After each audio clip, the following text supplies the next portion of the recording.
আসসালামু আলাইকুম রহমতুল্লাহি ওয়া বারাকাতুহু। ফেনী দাগনভূঞা উপজেলায় এটা হচ্ছে আলাইয়ারপুর ১ নং ওয়ার্ডের দৃশ্য। টানা ভারী বর্ষণ, টানা গত প্রায় ২৪ ঘন্টার উপরে ধারাবাহিকভাবে বৃষ্টি হচ্ছে। সর্বশেষ এই হচ্ছে এলাকার অবস্থা। মানুষ অনেকেই পানিবন্দী হয়ে গেছে এবং আশঙ্কা করা হচ্ছে গত বছরের নেই এবছরও যদি ধারাবাহিকভাবে বৃষ্টি হয়, এবছরও বন্যার ঝুঁকিতে আছেন। তো প্রত্যেকেই দোয়া করবেন যেন আল্লাহ পাক এই ভারী বর্ষণ থেকে বন্ধ করে দিয়ে এলাকাবাসীকে এই বন্যার কবল থেকে আল্লাহ পাক যেন দাগনভূঞাবাসীকে হেফাজত করে।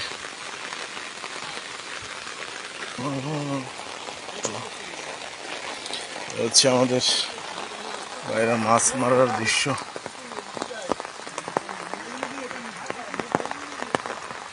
মাছ আর মাছ, ছোট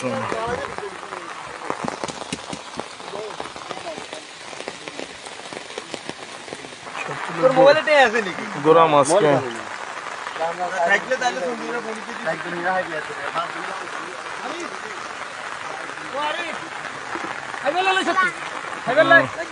আগবেরা না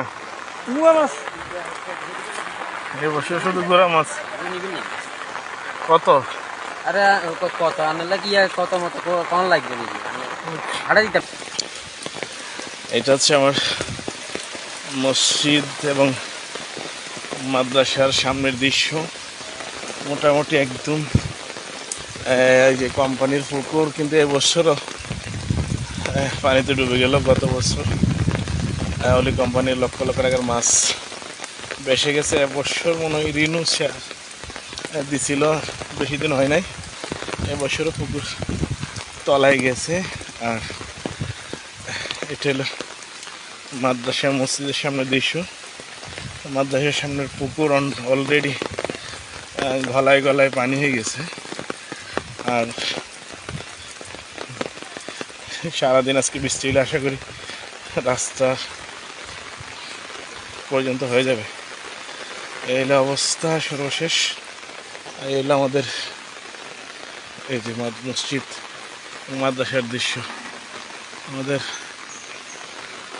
মাস্টার সাহেব সাধ্যের মধ্যে চেষ্টা করতেছে মসজিদে বৃষ্টির পানি ঢুকছে, মনে উপরে নামাজ পড়তে হবে। আসসালামু আলাইকুম।